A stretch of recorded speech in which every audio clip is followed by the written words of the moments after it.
우리 빌립보서입니다. 빌립보서 4장 14절입니다. 빌립보서 4장 14절에서 19절까지 말씀입니다.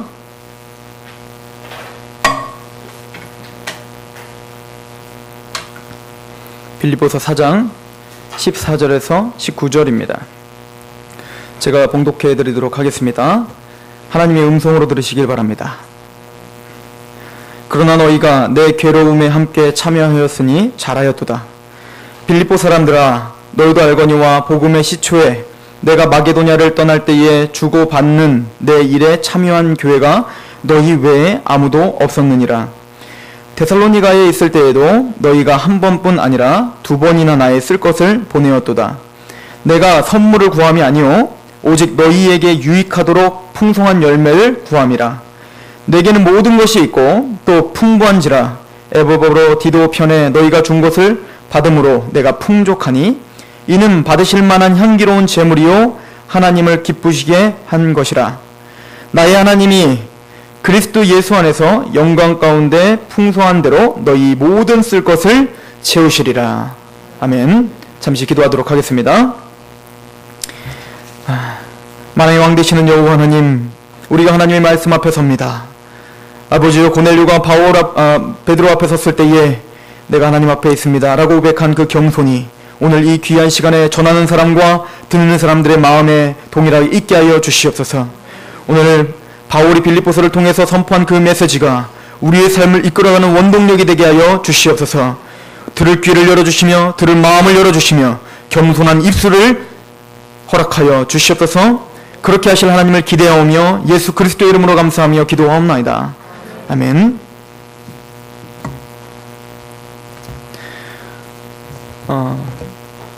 이제 빌립보서 강해가 이제 거의 끝부분으로 왔습니다. 사도 바울은 빌립보서를 이제 거의 마무리를 지으면서 진짜 하고 싶은 얘기를 합니다. 그 중에 하나가 바로 편지를 보내는 이유 중에 하나는 바로 감사를 전하려고 했던 겁니다. 사도 바울이 복음을 전하는 사역을 할 때에 얼마나 고단한 삶을 살았겠습니까? 또 물질적으로 얼마나 많은 물질들이 필요했겠습니까?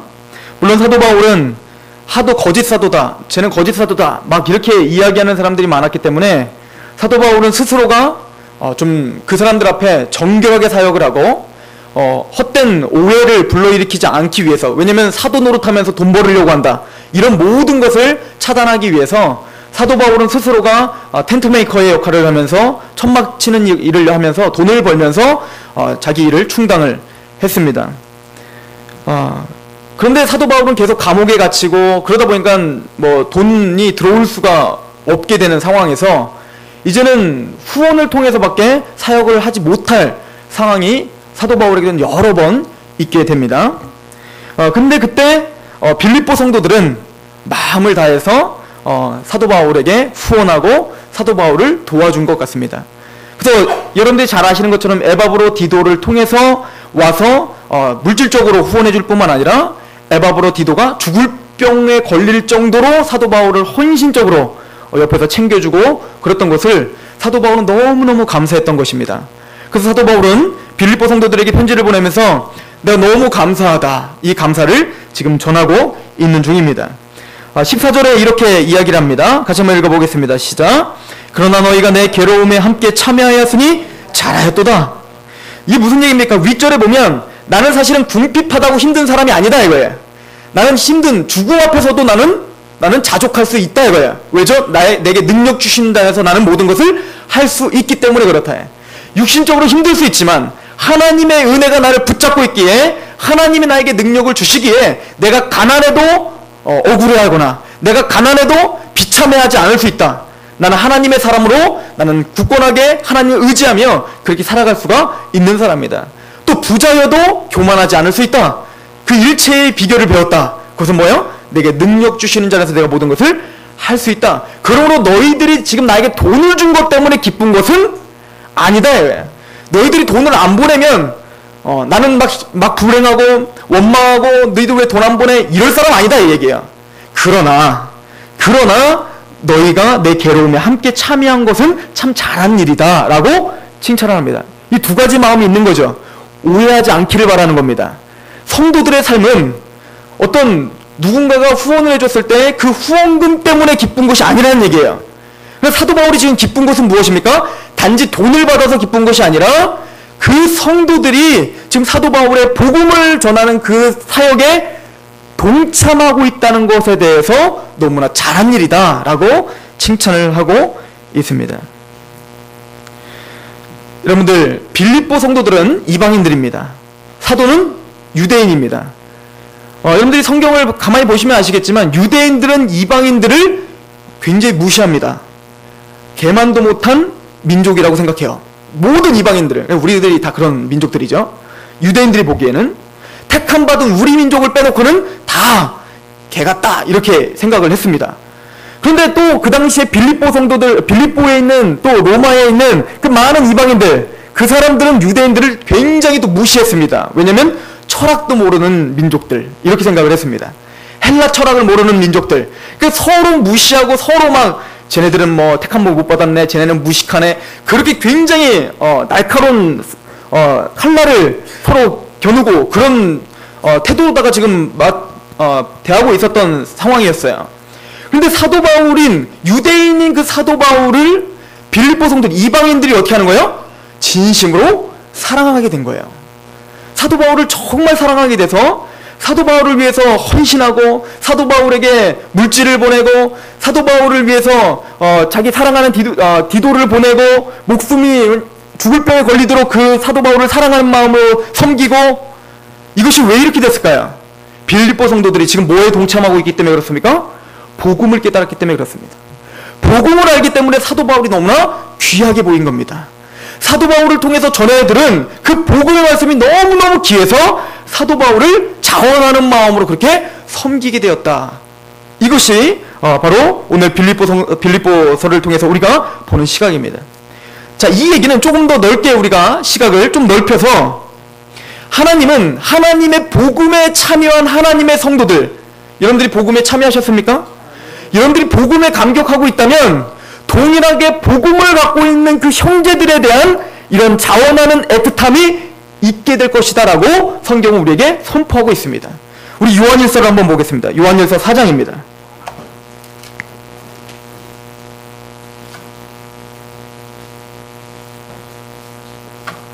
요한일서 4장 11절 말씀, 자, 같이 한번 읽어보겠습니다. 시작. 사랑하는 자들아, 하나님이 이같이 우리를 사랑하셨은즉 우리도 서로 사랑하는 것이 마땅하도다. 이같이 사랑하셨은즉 뭐예요? 어떻게 사랑하셨다는 거예요? 7절부터 보면 사랑하는 자들아, 우리가 서로 사랑하자. 사랑은 하나님께 속한 것이니 사랑하는 자마다 하나님으로부터 나서 하나님을 알고 사랑하지 아니하는 자는 하나님을 알지 못하나니 이는 하나님은 사랑이세요. 그래서 우리가 보여지는 구원받은 사람들끼리 사랑하지 않는다면 조금 이상한 겁니다. 9절에 하나님의 사랑이 우리에게 이렇게 나타난 바 되었으니 하나님이 자기의 독생자를 세상에 보내심을 그로 말미암아 우리를 살리려 하심. 그 독생자를 통해서 우리를 살리신 그 영생을 받은 그 구원의 감격이 있는 그 사랑을 깨달은 하나님의 사람은 그 사랑을 받았으니 서로 어떻게 하자? 사랑하자 라고 말을 하고, 11절에 이같이 우리를 사랑하셨은즉 우리도 서로 사랑하는 것이 마땅하도다. 당연하다. 당연한 열매다 이거예요. 옆에 있는 성도들을 사랑하십니까? 대답이 약간 시원찮습니다. 여러분들 정말 사랑하세요? 그런데 성경은 평화, 하나님의 평화가 당신은 사랑받기 위해 막 애틋한 눈빛으로 막 보내고 끌어안고 난 정말 당신을 사랑합니다. 막 이런 말을 하는 것을 사랑이라고 말한 적이 없다는 사실을 여러분들 명심하시기 바랍니다. 그럼 우리가 형제를 진짜 사랑하면 어떻게 사랑해야 되는지 성경에서 말하고 있을까요? 안 할까요? 있겠죠. 야고보서 가봅니다.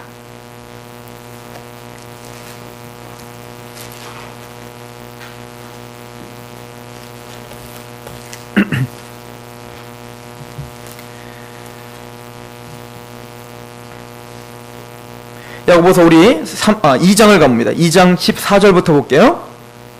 2장 14절부터 17절입니다. 제가 주보에는 장수를 안 적었군요.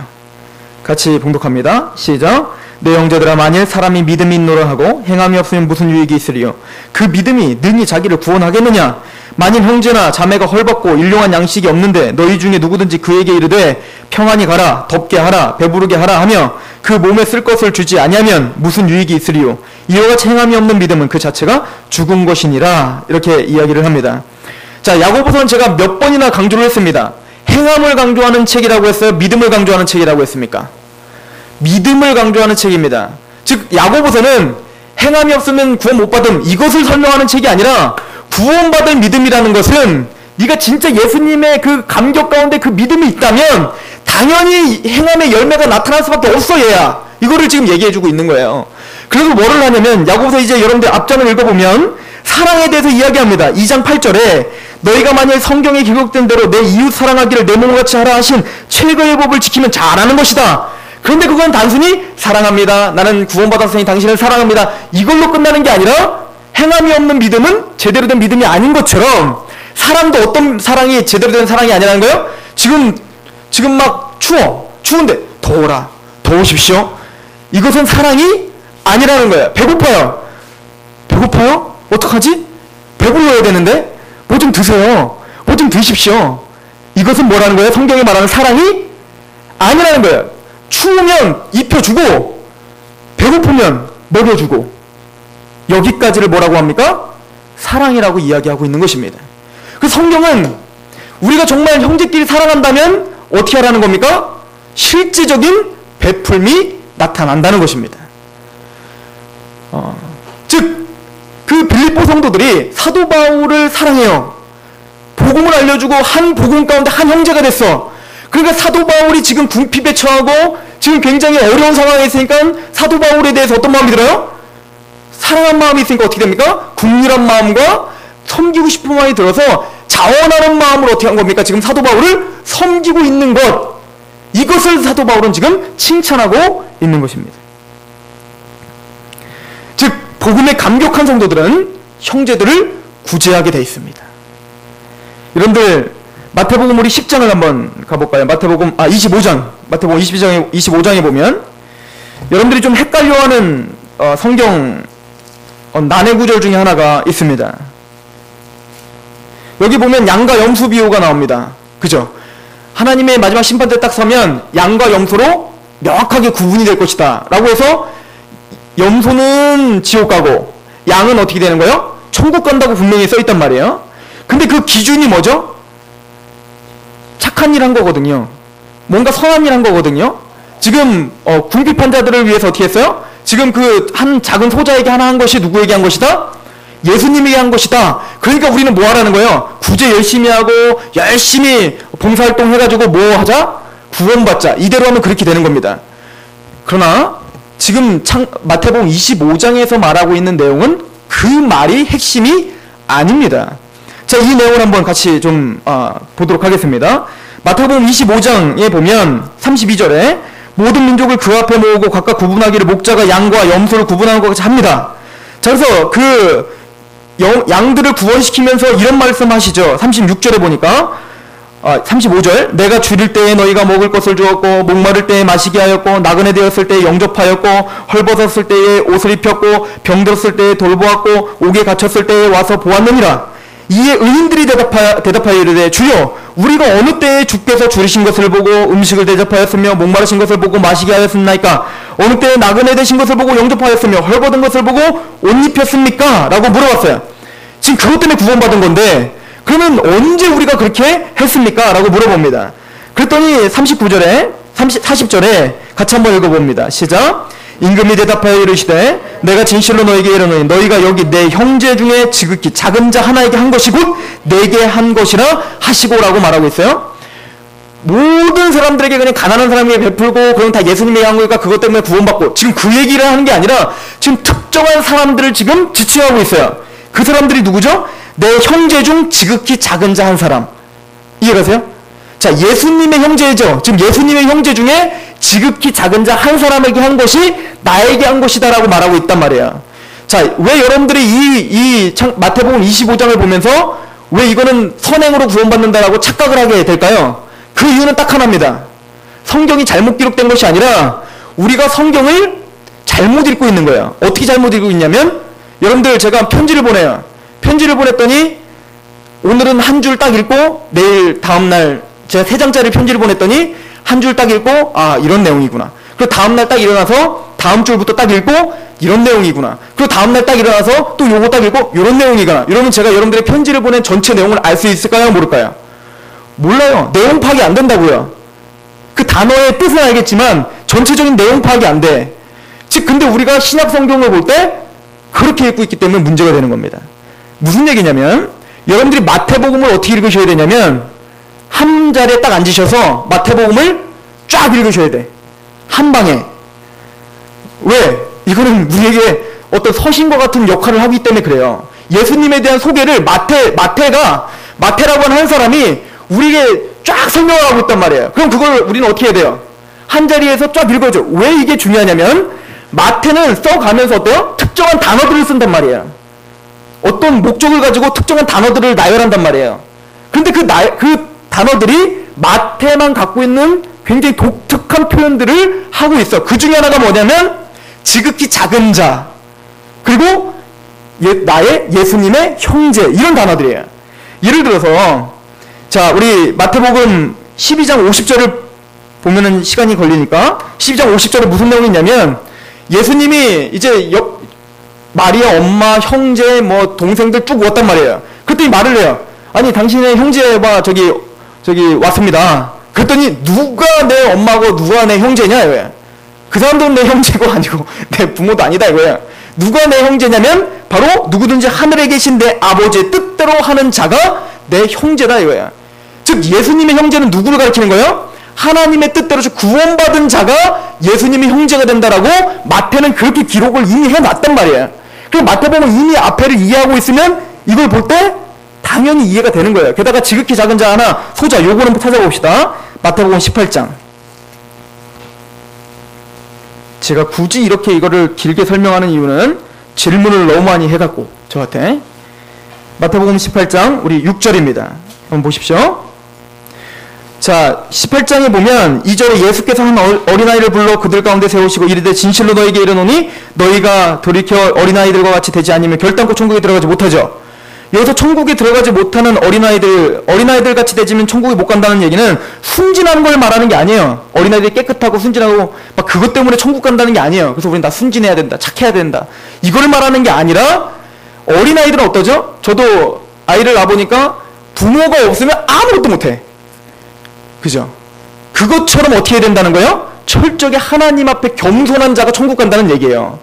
그래서 4절에 보면 그러므로 누구든지 이 어린아이와 같이 작은 자기를 낮추는 사람이 천국에서 크다. 그래서 이 어린아이를 비유한 그 목적은 뭐예요? 자기를 낮추는 자. 이건 심령이 가난한 자는 복이 있나니 천국이 저희 것입니다는 말씀이에요.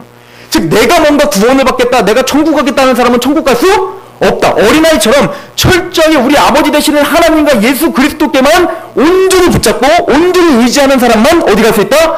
천국 갈 수 있다는 얘기예요.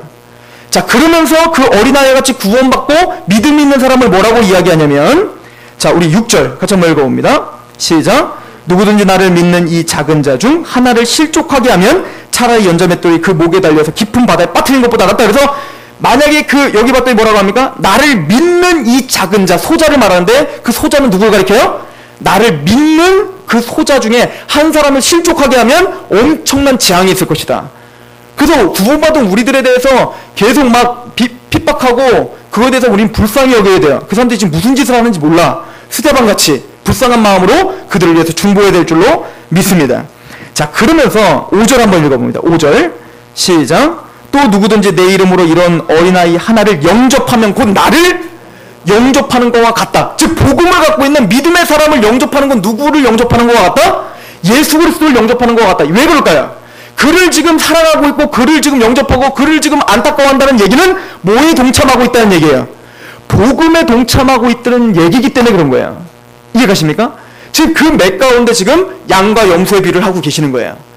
즉 그 양들은 어떤 사람들이냐면 바로 그 사도들이, 복음 전도자들이 복음을 전하는데 그렇게 궁핍하고 옥에 갇히고 핍박을 당하고 그럴 때 어떻게 했다는 거예요? 거기에 같이 동참했다는 얘기예요. 단순히 선행을 말하는 것이 아니라는 사실입니다. 이해가십니까? 무슨 얘기냐? 하나님은 구원을 받은 하나님의 사람은 자연스럽게 자원하는 마음으로 보여지는 형제들에 대해서 가만히 냅둘 수가 없는 마음이 생긴다는 거예요. 이게 구원받은 사람들의 특징이라는 것입니다. 구원받은 우리 형제들이 뭔가 궁핍하면 어떻게 해요? 그를 도와주고 싶은 마음이 드는 거예요. 이게 사랑이에요. 하나님을 사랑하고 이웃을 사랑한다는 게 여기까지가 성경이 요구하는 것입니다. 믿으십니까? 기분 나쁘십니까? 성경이 그렇게 말하고 있습니다. 이것을 믿으셔야 돼요. 그래도 초대교회 때 있었던 일이 뭡니까? 물건을 서로 통용하는 일이 그래서 생긴 거예요. 공산주의를 한 게 아니에요. 진짜 사랑하는 마음으로 어떻게 된 거예요? 그냥 도와주고 싶었던 거예요. 이런 사랑이 넘쳐나는 것, 이게 바로 뭡니까? 교회입니다. 우리 상록교회 복음이 정말 확실하게 있다면 이 사랑의 열매로 풍성해져야 됩니다.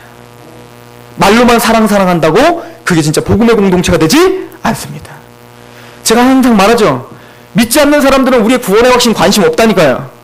우리가 얼마나 사랑하는지를 관심을 갖습니다. 저 공동체에 갔더니 얼마나 사랑하는지 그것을 보고 하나님이 계시는가를 볼 수 있다고 요한일서는 말하고 있습니다.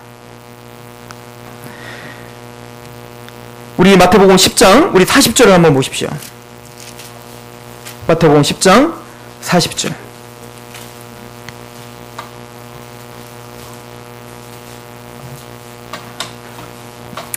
40절부터 42절 같이 한번 읽어보겠습니다. 시작. 너희를 영접하는 자는 나를 영접하는 것이요 나를 영접하는 자는 나를 보내신 이를 영접하는 것이니라.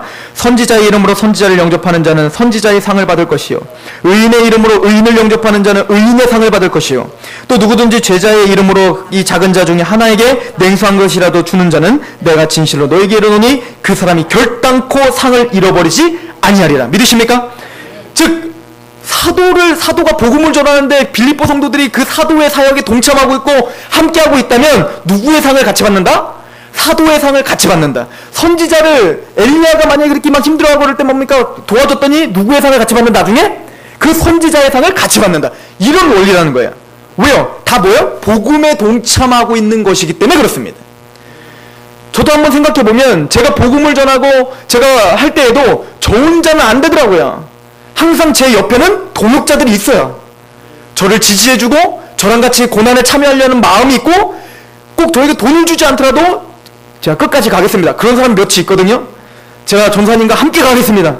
죽을 때까지 한번 해봅시다. 이런 사람들이 몇이 있어요. 그러면 그게 뭡니까? 저에겐 힘이 되는 겁니다.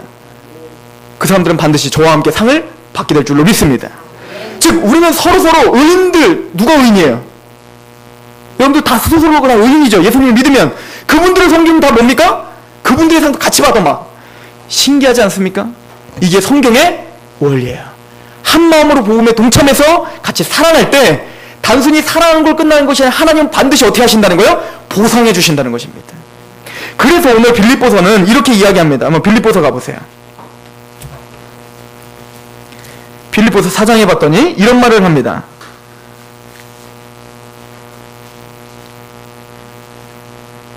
17절입니다. 한번 읽어보겠습니다. 시작. 내가 선물을 구함이 아니요 오직 너희에게 유익하도록 풍성한 열매를 구함이니. 요 말을 제가 쉬운 성경으로 한번 찾아봤어요. 그거 제가 적어놨죠? 같이 한번 읽어보겠습니다. 시작.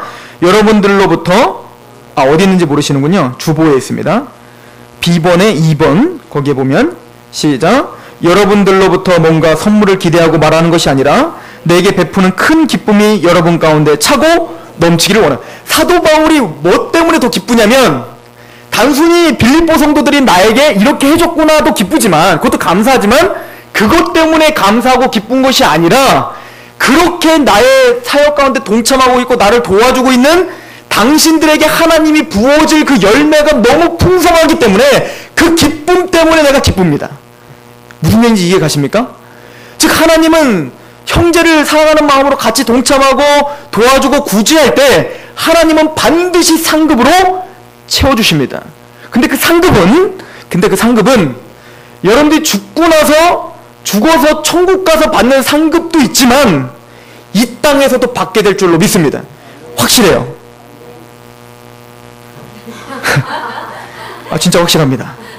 제가 왜 확실한지를 몇 가지를 좀 찾아드릴게요. 여러분들 잠언서 19장 보세요. 여기 참 재밌는 성경 구절이 있는데 잠언서 19장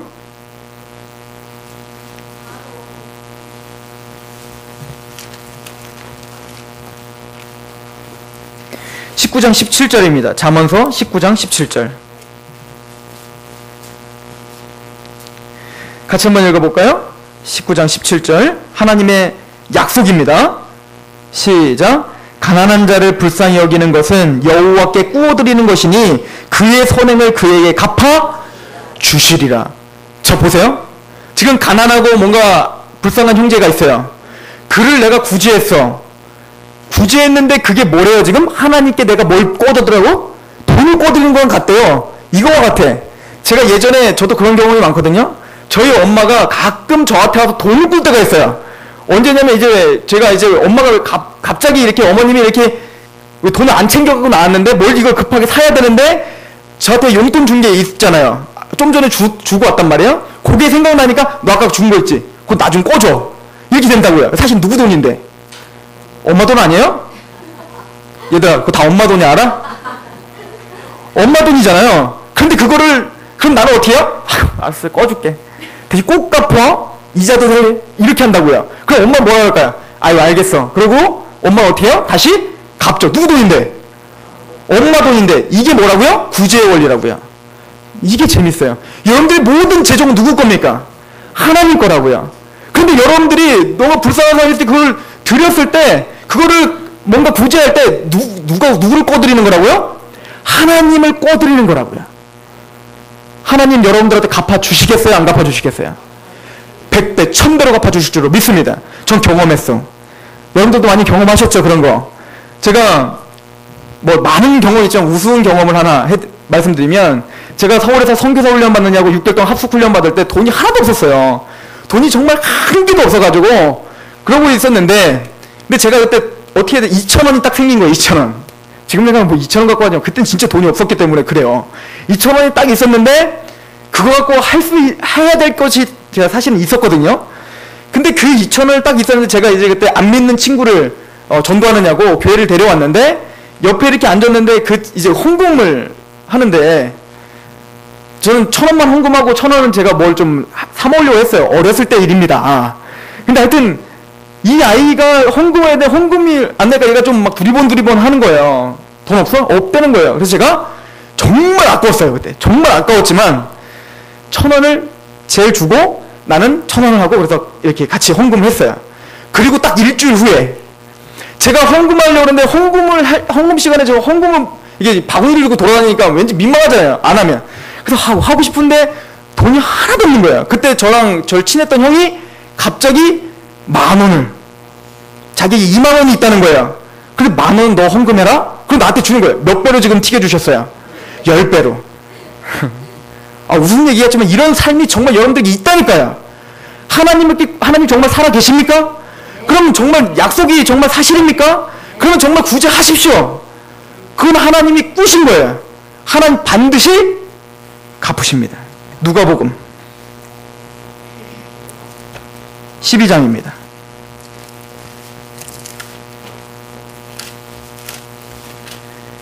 누가복음 12장 33절입니다.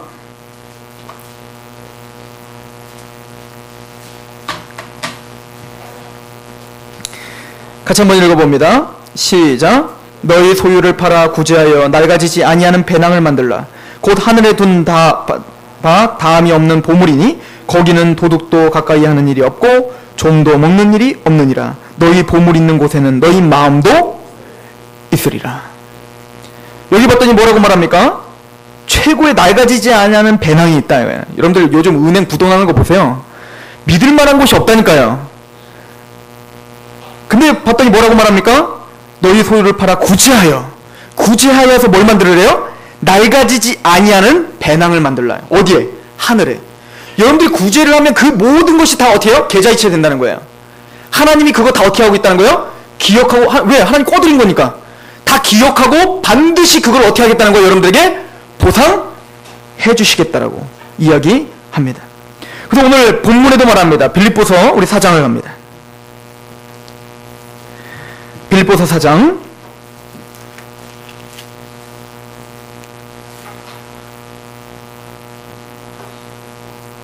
19절입니다. 같이 한번 읽어봅니다. 시작. 나의 하나님이 그리스도 예수 안에서 영광 가운데 그 풍성한 대로 너희의 모든 쓸 것을 채우시리라. 이것은 단순히 하늘에서만 이 보답이 있는 것이 아니라 여러분들 모든 삶 가운데 뭐 하시겠다는 거예요? 여러분들 모든 쓸 것, 필요한 것이에요. 어떤 사치품을 주시리라는 말이 아닙니다. 그걸 명심하시기 바랍니다. 여러분들의 쓸 것, 필요한 것을 어떻게 하시리라? 하나님이 채우시리라. 이것이 하나님이 주시는 약속입니다. 근데 너무 재밌는 건 사도 바울이 그렇게 복음을 얼마나 많은 교회를 세웠습니까? 그런데 사도 바울이 참 슬픈 얘기를 하고 있어요. 이렇게 동참한 것이 너희밖에 없다라고 말하고 있습니다. 오늘 본문에. 그러니까 사람들이 사랑한다는 말은 하지만 정말 그렇게 행함으로까지 나가며 사랑하는 사람들이 참 적다라고 하는 것입니다. 그렇게 책망을 받았던 교회 중에 하나가 바로 고린도 교회입니다. 고린도 후서를 잠깐 가보도록 하겠습니다. 고린도 후서 9장입니다.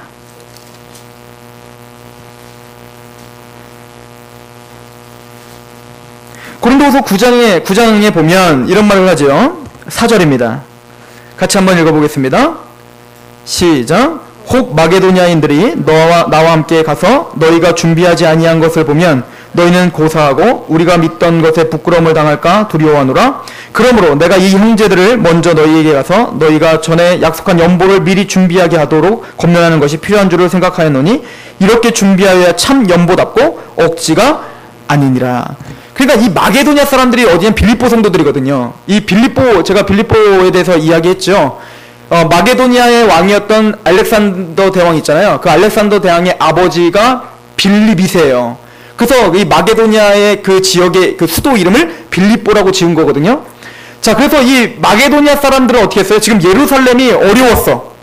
사도 바울에게 지금 그렇게 할 뿐 아니라 빌립보 성도들은 예루살렘 교회가 굉장히 흉년이 들어가지고 가뭄이 들어서 굉장히 어려우니까 그 형제들을 사랑하다 어떻게 했어요? 말도 안 했는데 막 연보를 했단 말이에요. 구제를 막 했단 말이에요. 자, 그런 다음에 고린도 교회에게 뭐라고 하냐면 근데 너희는 이미 1년 전에 그렇게 하겠다고 말은 엄청 해놨어요. 고린도 교회가. 우리도 예루살렘 교회를 도와주겠습니다. 도와줘야죠. 그런 다음에 1년 동안 깜깜무소식이에요. 그 1년 사이에 빌립보 성도는 아무 말 없이 묵묵하게 어떻게 한 거예요? 연보를 막 한 거예요. 그럼 우리 가끔 이렇게 생각하죠. 그래서 내가 부자 되려고 하는 거예요. 내가 부자가 돼야 좀 구제하고 좀 나눠주고 하지 난 부자가 아니라서 난 그걸 못하고 그래서 내가 안타까워요. 하나님 너무 안타까워요. 그래 내가 정말 하고 싶은데 어떻게 이렇게 내가 부자가 아닌지 그게 안타깝네. 이렇게 가끔 얘기하시는 분이 있는데 정신을 다시 차리시기 바랍니다. 성경은 그렇게 이야기하지 않습니다. 빌립보 성도들이 부자여서 연보한 것이 아니에요. 우리 8장을 가보세요. 고린도후서 8장 1절입니다. 형제들아 하나님께서 마게도냐 교회들에게 주신 은혜를 우리가 너희에게 알리노니 환난의 많은 시련 가운데서 그들의 넘치는 기쁨과 극심한 가난이 그들의 풍성한 연보를 넘치게 하였다 이거예요. 빌립보 성도들은 극심한 가난 중에 있었지만 형제를 그렇게 사랑했던 겁니다. 이해가세요? 그리고는 이렇게 말합니다. 8장 4절에 이 은혜와 성도 섬기는 일에 참여함에 대하여 우리의 간절히 구하니 이렇게 말합니다. 지금 그 연보한 거, 그 성도 섬기는 일에 참여하다, 이 참여하다라는 단어가 헬라어로 뭐냐면 코이노니아라고 하는 단어예요. 즉 교제라고 하는 단어예요. 교제. 여러분들 교회는 교제가 활성화돼야 돼요? 안 돼야 돼요? 코이노니아 많이 들어보셨죠? 교제. 그 교제가 뭐냐? 교회의 교제가 뭐냐? 서로 좋은 말 해주고 막 칭찬해주고 물론 그것도 교제예요. 그러나 그게 진짜 교제가 아니라 성경은 어디까지를 교제라고 말해요? 그 성도 섬기는 일에 참여하는 것까지 말하는 겁니다. 진짜 사랑하는 걸 말하는 거예요. 왜 이렇게 할 수 있습니까? 9절입니다. 같이 한번 읽어봅니다. 8장 9절 시작. 우리 주 예수 그리스도의 은혜를 너희가 알거니와 부유하신 이로써 너희를 위하여 가난하게 되심은 그의 가난함으로 말미암아 너희를 부유하게 하려 하시함이니요. 무슨 얘기죠? 원래 예수님은 가장 부자셨죠. 천지를 창조하신 분이시고 천지의 주제자시잖아요. 골로새서에 봤더니 그로 말미암아 창조됐고 그를 위하여 창조됐다. 예수님은 창조자예요. 하나 부족함이 없었던 그분이 근데 이 땅에 가장 가난하게 오셨어요. 태어날 곳도 없이 오셨단 말이에요. 그렇게 자기를 비워서 가난하게 오심은 누구를 부욕해 하려 하심이 아니뇨? 하나님의 성도들을 부욕해 하려 하심이 아니뇨? 그러므로 십자가의 경험이 있는 너희들이 마땅히 어려워하고 있는 형제들을 위해서, 예루살렘 교회를 위해서 연보하는 것이 당연한 거 아니냐? 너희들이 진짜 구원의 감격이 있는 사람이라면, 하나님의 그 큰 은혜를 받은 사람이라면 당연히 그 은혜를 나눠주는 것이 당연한 거 아니냐? 이 얘기를 하는 겁니다. 그리고는 고린도 교회 사람들에게 오해하지 않도록 이렇게 말합니다. 내가 너희에게 말하는 것은 너희를 가난하게 하려는 게 아니다. 니들 재산 다 뺏어가지고 얘네들은 부욕해 하고 너희들은 가난하게 하려는 게 아니야. 이렇게 말합니다. 13절에 이는 다른 사람들은 평안하게 하고 너희는 공고하게 하려는 것이 아니요 균등하게 하려는 함이니. 14절 같이 한번 읽어봅니다. 시작. 이제 너희의 넉넉한 것으로 그들의 부족한 것을 보충함은 후에 그들의 넉넉한 것으로 너희의 부족한 것을 보충하여 균등하게 하려 함이라. 지금 그를 위해서 섬기고 있을 때, 나중에 너희들이 어려웠을 때 하나님이 그들을 통해서 또 너희들을 이렇게 도와주지 않겠느냐, 너희들을 이렇게 또 섬기게 하지 않겠느냐 이거예요. 이해가십니까? 우리 교회 안에 복음의 감격이 넘쳐난다면 실제적인 이런 사랑의 실천들이 넘쳐나야 될 줄로 믿습니다. 단순히 사회운동하자는 게 아니에요. 자, 그러면 이제 띠두르고 구제합시다. 이제 앞으로 이제 고아원 찾아다니면서 구제합시다. 지금 그거 하자는 거 아닙니다. 믿음을 다시 점검하자는 겁니다. 우리가 정말 하나님을 사랑하는 구원의 감격이 있는 사람인가? 그럼 구원의 감격이 있는 내 형제를 내가 어떻게 바라봐야 되는 것이 올바른 시각인가를 그거 점검하자는 겁니다. 그럴 때 자원하는 연보가, 자원하는 예물이 넘쳐나게 될 줄로 믿습니다. 왜요? 빌립보서에 또 뭐라고 하니까 고린도 후서에 하나님은 즐겨내는 자를 기뻐하시느니라. 믿으십니까? 그렇게 우리 마음이 넉넉해져서 지금 실제적으로는 혹시 가난할 수 있고 실제적으로는 궁핍할 수 있지만 이 마음만큼은 하나님의 사람으로 넉넉하시기를 소망합니다. 그래서 이 교회를 통해 믿지 않는 사람들이 이곳에 하나님을 믿는 사람들이 얼마나 사랑하는지 그걸 통해서 하나님께 영광이 돌려지는 이 교회와 저와 여러분이 되기를 소망합니다. 기도하겠습니다.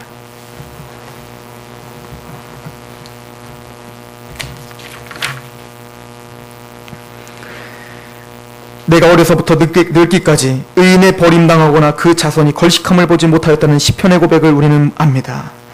하나님이여, 땅과 거기 충만한 것과 세계와 그 중에 거하는 자가 다 여호와의 것입니다.